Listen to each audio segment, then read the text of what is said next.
I didn't yell, I didn't threaten, I didn't even confront him. I just turned off one valve, and his entire life collapsed. If you've ever been disrespected, taken advantage of, or treated like your boundaries didn't matter, then you're going to love this story.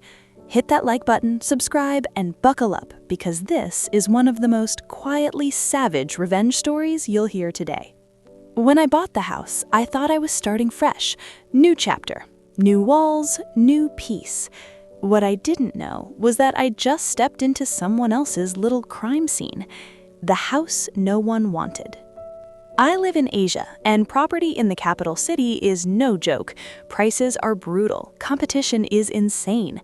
So when I got offered this place, dirt cheap, I knew something was off. The previous owners were family friends, good people, but life had hit them hard. They needed cash urgently and hadn't lived in the country for almost 3 years.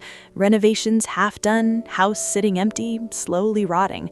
They just wanted out, and I wanted in. So I bought it. Everywhere. The day I moved in, the house didn't even have a proper lock, just a padlock. No gate, no privacy. Anyone could walk in. And apparently they had been, because when I pulled up with my car, there was a stranger's bike parked in my garage. My garage. I stood there staring at it thinking, is this real life? I rolled it out to the road, installed a gate that same day, and hoped that was the end of it. It wasn't. That night, an angry man showed up on my gate, pounding, knocking, shouting, demanding. I didn't answer.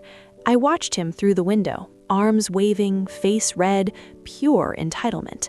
After 15 minutes, he stormed off with the bike, and I remember thinking, great, I moved into a neighborhood full of people who think what's mine is theirs. Next door lived an old man, 3-story house. He lived on the bottom floor, rented out the top 2.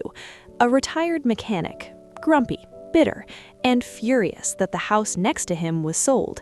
He'd complained to the previous owners, ranted, warned, threw tantrums. They even warned me about him.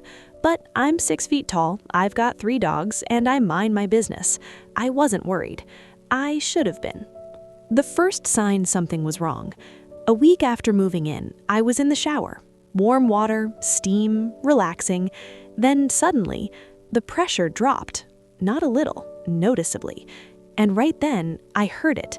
The neighbor's water pump. A low mechanical hum through the walls. My stomach tightened. Because in our country, the water pressure isn't strong enough to reach rooftop tanks. Everyone uses pumps. But the timing was too perfect. So I waited. The pump stopped. I turned on the tap. Perfect pressure. I felt that cold, sinking feeling in my chest, the kind that whispers, someone is using you. The realization. Over the next few days, I tested it, again and again. Every time his pump ran, my pressure dropped. Every time it stopped, my pressure returned. And suddenly, all the pieces clicked. The house had been empty for 3 years, but the water bills, high, too high. We assumed leaks, but now it made sense. That old man had walked into the abandoned property, tapped into my supply, and had been stealing water for years. Not asking, not paying, just taking, like it was his right.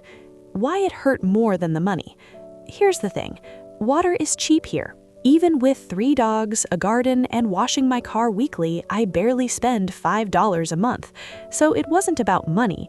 It was about disrespect. It was about someone deciding my boundaries didn't matter. It was about entitlement. And something inside me snapped. The decision. I considered confronting him. I considered going legal. But then I thought, why risk drama? Why risk threats? Why risk stress when I can let karma do the work? So I chose the cleanest option, the quietest option, the most devastating option. I turned off my main water supply. That's it. No confrontation, no trespassing, no laws broken. Just off. The perfect timing. I waited, listened, and when I heard his pump kick in, I smiled and turned the valve. Click. In our system, when the rooftop tank doesn't fill, the pump keeps running. pump starves, motor overheats. Motor overheats, electrical overload. I expected the pump to die. What I didn't expect was total destruction. At around 3 a.m., I woke up to shouting, doors opening, voices panicking, tenants yelling. Why? Because their house had no power, no water, nothing. And in our country, cutting utilities is illegal, especially for tenants. Police get involved, fines happen, lawsuits happen. I lay in bed listening, heart pounding, trying not to laugh. The fallout. The next day, chaos. The wiring had burned out, the pump was fried, the house was uninhabitable. Both tenants filed police complaints. The landlord, my neighbor, was found responsible. He was fined $500. Here, that's huge. He had to refund both security deposits. Both tenants moved out. His only income, gone.